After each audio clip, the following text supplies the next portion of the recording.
Hello friends, welcome to all of you. हमें उम्मीद है कि आप स्वस्थ होंगे, मस्त होंगे। इस सेक्शन में हम द डिवास्टेटिंग सुनामी के रेस्ट पार्ट का स्टडी करेंगे। तो आइए हम स्टार्ट करते हैं। जहाज जो पानी की बड़ी बड़ी जहाज़ें एंकर से बंधी हुई थी, वो सुनामी की तेज लहरों के कारण आपस में क्रैश होकर नष्ट हो गईं। The tsunami roars over embankment, washing anything in its path inland before reversing direction and carrying the cars, homes, and other debris out to sea. Tsunami तेज दहाड़ के साथ एम्बैंकमेंट पर टूट पड़ी और जो कुछ भी उसके रास्ते में आया, धरातल से ज़मीन पर जो कुछ भी उसके सामने आया, कार, घर और दूसरी डिब्रीज, सब कुछ वह समुद्र में बहा ले गया। Flames shot from some of the homes and from gas pipe that had burst. टूटे हुए गैस पाइप्स जो ब्रस्ट हुए थे और घरों से आग की लपटें निकल रही थी।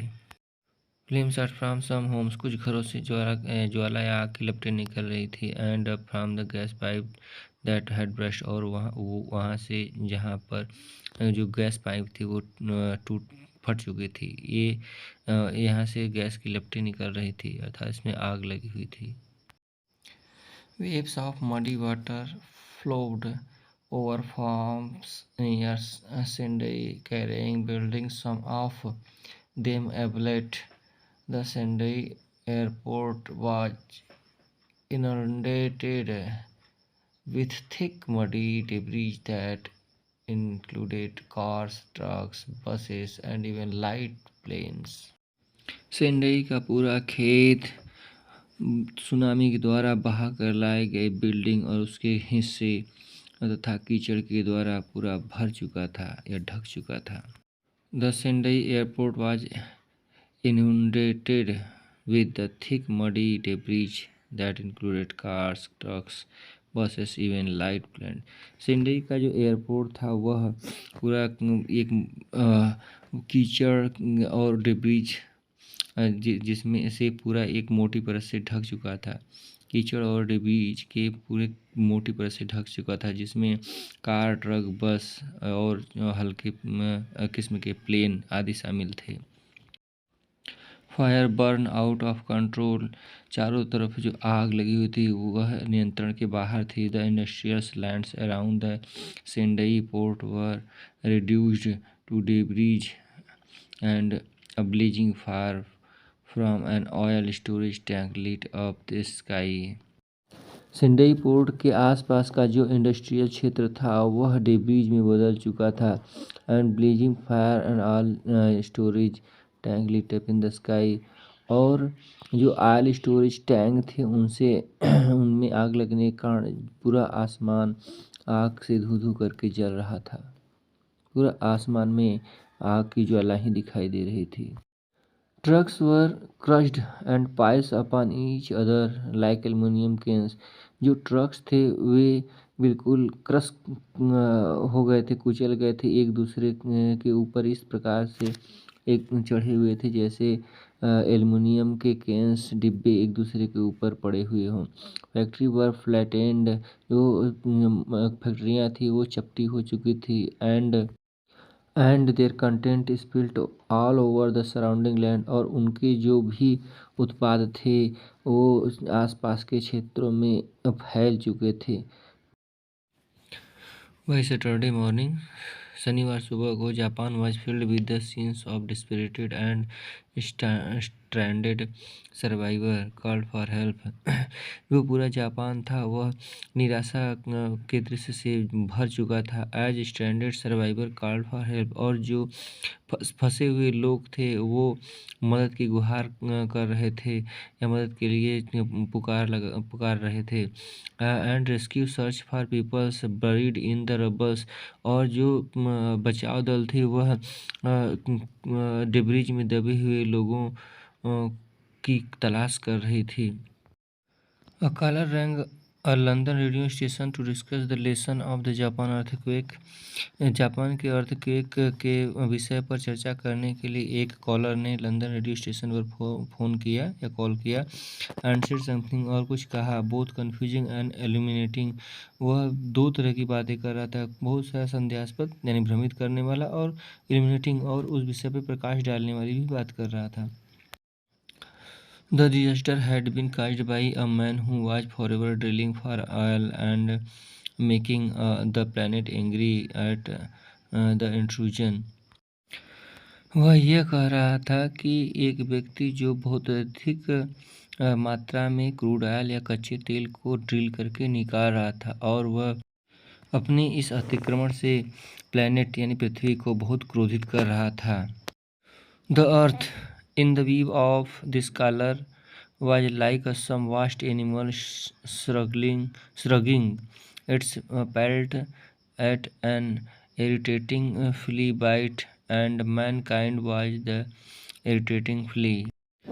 इस कॉलर के अनुसार, यानी ये जो व्यक्ति कॉल किया है लंदन रेडियो स्टेशन पे, इस व्यक्ति के अनुसार जो पृथ्वी है वह बहुत ही विशाल एक जानवर है, और मनुष्य जो मानव जाति है वह उसको इरिटेट करने वाले, उसके ऊपर या उसको काटने वाली एक फ्ली है, जिसके कारण वह इरिटेट हो रहा है।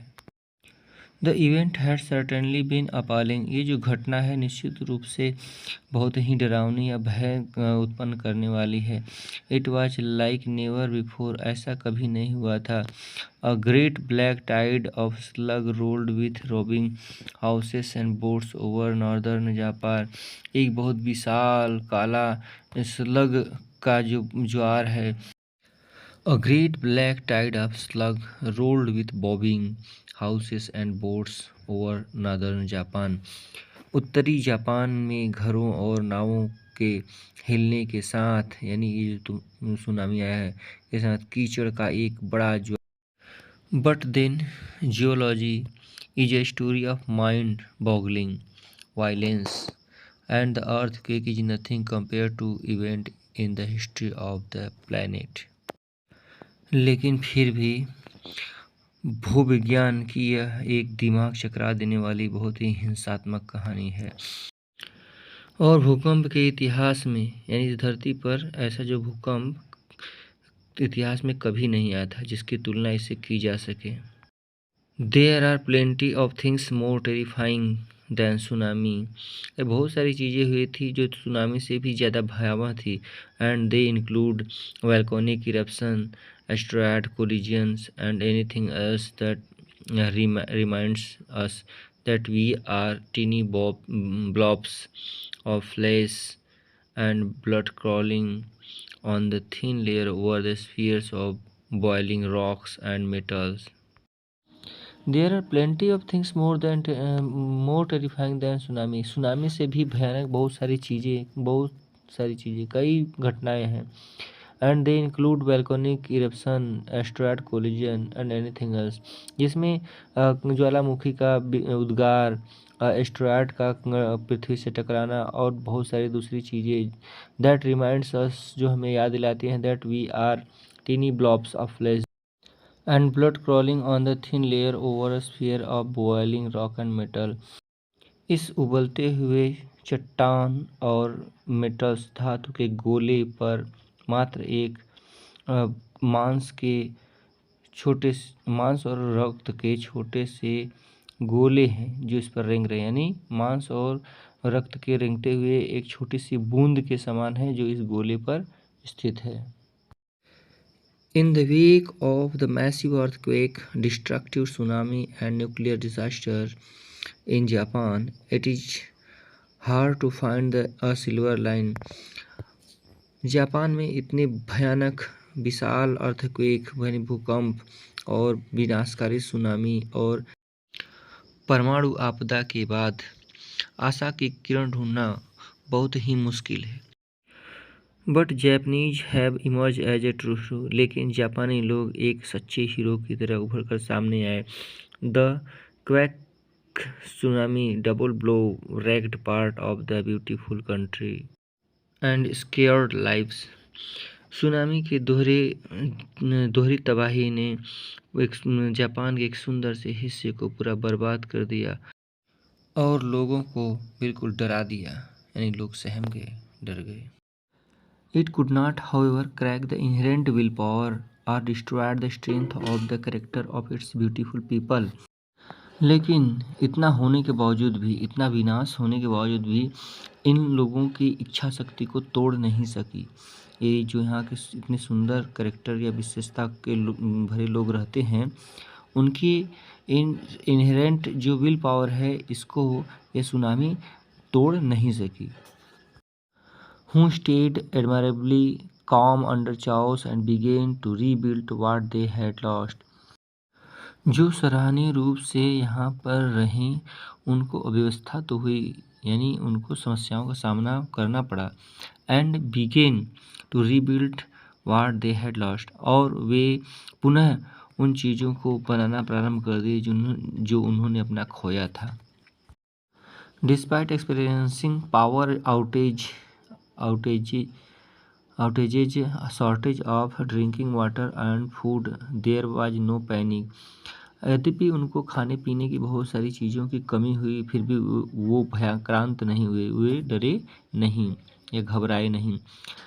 रिपोर्ट सेड, एक रिपोर्ट में यह मालूम हुआ या कहा गया कि one small shop can serve as a good example of what is going on in the city. एक रिपोर्ट में कहा गया है, शहर में जो कुछ भी चल रहा है उसका एक अच्छा उदाहरण, बेहतरीन उदाहरण एक छोटी सी दुकान है। The shop has all it's window and it's glass door has broken. इस दुकान के सारी खिड़कियां और जो ग्लास डोर हैं, शीशे के दरवाजे हैं, सब टूट चुके हैं। देयर इज एन ATM, इसमें एक ATM भी है। And shelves with food product, और अलमारी में भोजन भरा हुआ था। And no one is guarding it, यानी कहने का मतलब एक छोटी सी दुकान जिसके शीशे, खिड़की के शीशे टूट चुके हैं, दरवाज़ों के ग्लास टूट चुके हैं, और अलमारी के अंदर भोज्य पदार्थ रखे हुए हैं, फिर भी यहाँ पर कोई गार्ड नहीं है देख रेख करने के लिए, फिर भी वहाँ पे कोई अव्यवस्था या नहीं हुई है। अव्यवस्था का मतलब यह है कोई लूटपाट, दुकान में कोई लूटपाट नहीं हुई है। However, nothing has been looted, यानी कुछ भी उसमें से लूटा नहीं गया है। This is the nature of society in which one cares for his neighbors. यह उस सभ्य समाज का उदाहरण है जिसमें हर एक व्यक्ति अपने पड़ोसी की या अपने लोगों की ख्याल करता है, अपने लोगों का ख्याल करता है, न कि उसे लूटता या बर्बाद करता है। आफ्टर द मैसिव सुनामी, इस भयानक सुनामी के बाद a new danger threatened Japan, Japan के ऊपर एक नया खतरा मंडराने लगा। The disaster damage some nuclear power plant, इस आपदा में, इस भयानक तूफान में कुछ न्यूक्लियर पावर प्लांट वो नष्ट हो चुके थे, क्षतिग्रस्त हुए थे। The radioactive leak from these power plants was extremely harmful to the brain, heart, gastrointestinal tract, thyroid gland, circulatory system, reproductive system and hair. इस क्षतिग्रस्त पावर प्लांट से लीक होने वाला विकिरण मस्तिष्क, हृदय, गैस्ट्रोइंटेस्टाइनल ट्रैक, यानी जो हमारे आहार नाल है, थायराइड ग्रंथि, परिसंचरण तंत्र यानी ब्लड वेस्कुलर सिस्टम जो है, और प्रजनन तंत्र तथा बालों के लिए बहुत ही नुकसानदायक था। Seeing the danger of radiation, इस विकिरण के खतरा को देखते हुए the Japanese government evacuated thousands of resident who lived around the Fukushima Daiichi nuclear reactor. जापानी सरकार ने फुकुशिमा दाइची न्यूक्लियर रिएक्टर के आसपास रहने वाले हजारों लोगों को वहां से बाहर निकाल लिया। The threat of a nuclear disaster was more frightened than the earthquake and the tsunami. नाभिकीय विकिरण का यह खतरा भूकंप और सुनामी से बहुत ज़्यादा डरावना या भयावह था। This brought to the fore the terrible danger which human activity can pose on the environment as well as on our own survival. इसने उस भयानक खतरे को सामने ला दिया जो मानव गतिविधि या क्रियाकलाप पर्यावरण के साथ साथ हमारे अस्तित्व पर भी डाल सकती थी। यानी इसका प्रभाव हमारे अस्तित्व पर भी पड़ सकता है। यानी जो रेडिएशन है बहुत खतरनाक होता है कि वहाँ पर रहने वाले लोगों का अस्तित्व क्या होगा, फ्यूचर क्या होगा। वीडियो देखने के लिए आप लोगों को बहुत बहुत धन्यवाद। चैनल को ज़्यादा सब्सक्राइब करके वीडियो को ज़्यादा से ज़्यादा शेयर करें और वीडियो को लाइक करना ना भूलें। धन्यवाद।